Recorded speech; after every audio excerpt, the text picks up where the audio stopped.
আসসালামু আলাইকুম। Real village cooking চ্যানেলে সবাইকে ওয়েলকাম জানাচ্ছি। আজকে পাকা তালের পরোটা বানিয়ে দেখাবো। খুবই নরম এবং সফট, ওপরটা মুচমুচে। চলুন তাহলে শুরু করা যাক। আমি এখানে নিয়ে নিচ্ছি গমের আটা। নিয়ে নিচ্ছি 2 বাটি পরিমাণে। আপনারা পরিমাণে যদি বেশি বানাতে চান সেক্ষেত্রে পরিমাণটা বাড়িয়ে নেবেন। গমের আটা দিয়ে তাল পিঠে বানালে বা তালের পরোটা বানালে খুবই নরম এবং সফট হয়। দিয়ে দিলাম লবণ স্বাদ অনুযায়ী। ভালোভাবে মিশিয়ে নিচ্ছি। আর এখানে আমি তাল আগের থেকে মেরে রেখেছিলাম, তালের পাল্প নিয়ে নিলাম এই বাটির হাফ বাটি পরিমাণে, একই বাটি। আর সেক্ষেত্রে যদি প্রয়োজন হয় আবার নেওয়া যাবে। আমি কোনো রকম জল ব্যবহার করব না, তালের পাল্প দিয়েই এই পরোটাগুলো বানাবো। তাল দিয়ে এই গমের আটাটা ভালোভাবে মিশিয়ে নেব।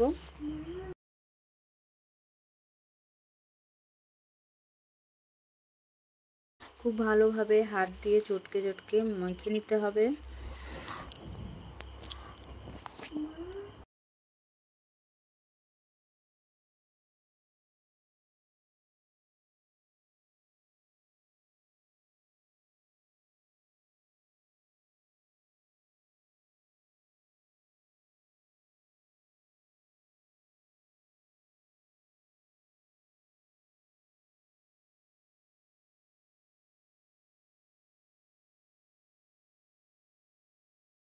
এখানে আমি খুব ভালোভাবে মাখিয়ে নিয়েছি, বেশি নরমও না শক্তও না, মিডিয়ামভাবে ভালোভাবে মাখিয়ে নিতে হবে।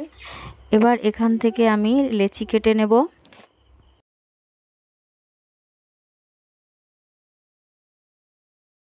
আমি এখানে 4টে পরোটা বানিয়ে নেব। হাতের তালুর মধ্যে দিয়ে এইভাবে গোল করে ঘুরিয়ে লেচিটা ভালোভাবে করে নিতে হবে। এইভাবে সব কটা লেচি আমি রেডি করে নেব।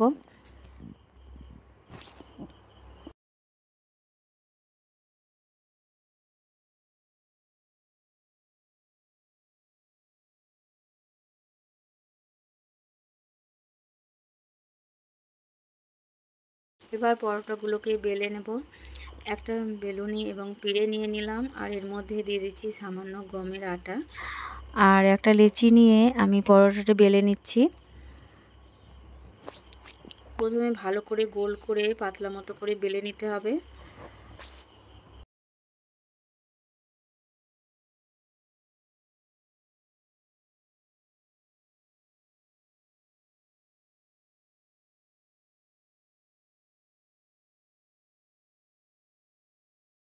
পাতলা করে বেলে নিয়েছি।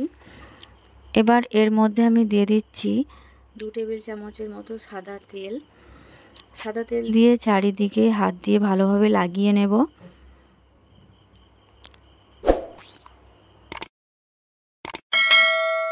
ভালোভাবে ফোল্ড করে নিচ্ছি। এক সাইড থেকে এইভাবে টেনে ওপর থেকে তেল দিয়ে দেবো, আর অপর সাইড থেকেও টেনে ঠিক একইভাবে ফোল্ড করে নিতে হবে এইভাবে করে, এবং 2 সাইডটাই ভালোভাবে মুড়ে দেব।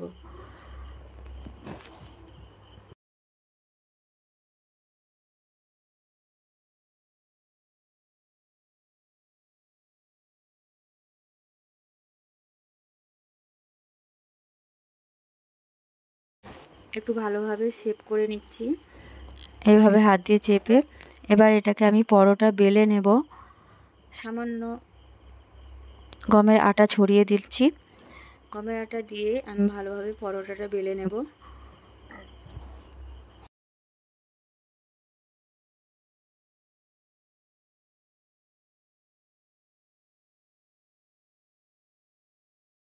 পরোটা বেলা হয়ে গেছে। এ দেখুন, খুব বেশি মোটা না, খুব বেশি পাতলাও না, ঠিক এরকম হবে। আর বাকি যে কটা আছে সব কটা একইভাবে বেলে নেব। এই দেখুন, ঠিক এইরকম হবে। এবার পরোটাগুলোকে আমি সেঁকে নেব। এখানে একটা ফ্রাই প্যান চাপিয়ে দিলাম। ফ্রাই প্যানটা যখন ভালোভাবে গরম হয়ে আসবে আমি একটা করে পরোটা সেঁকে নেব। এবার গ্যাসের ফ্লেমটা আমি মিডিয়ামে রেখে উল্টে পাল্টে সেঁকে নিতে হবে। এক সাইডটা যখন আলতোভাবে হয়ে যাবে এটাকে আমি উল্টে দেব, আর ওপর থেকে আমি দিয়ে দেব সাদা তেল।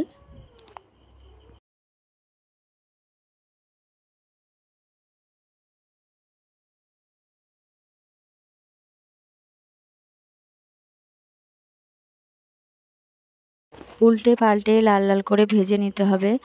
আপনারা তো অনেক রকমের পরোটা খেয়েছেন, তালের এইভাবে পরোটা বানিয়ে দেখবেন, খেতে অসাধারণ লাগে। মুচমুচে এই নরম পরোটা খেতে অসম্ভব টেস্টি হয়।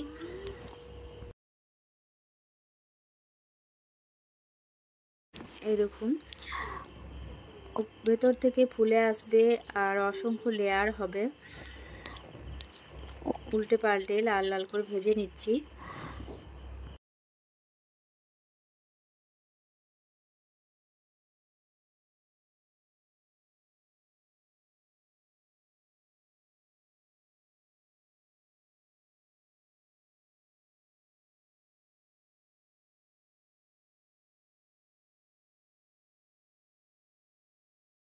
পরোটাটা প্রায় ভাজা হয়ে এসেছে। আপনারা চাইলে এইভাবেও রাখতে পারেন বা একটু ভাজা ভাজাও করে নিতে পারেন আপনাদের পছন্দ অনুযায়ী।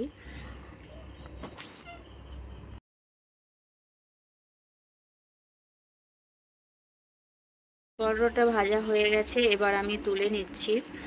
আর ঠিক একই ভাগে বাকি যে কটা পরোটা আছে আমি সব কটাই ভেজে নেব।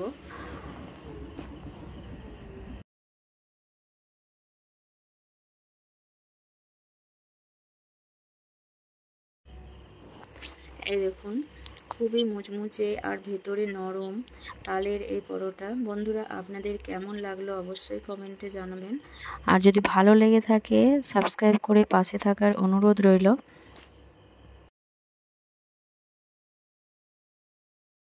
ওপরটা কতটা মুচমুচে হয়েছে দেখেই বুঝতে পারছেন। এই দেখুন খুবই মুচমুচে। আপনারা শুধু মুখেই এই পরোটা খেতে পারবেন। এই দেখুন ভেতরে কত লেয়ার হয়েছে। তাহলে বন্ধুরা আপনারা বাড়িতে একবার হলেও ট্রাই করে দেখবেন, খুবই ভালো লাগবে। তালের সিজনে এই তালের পরোটা।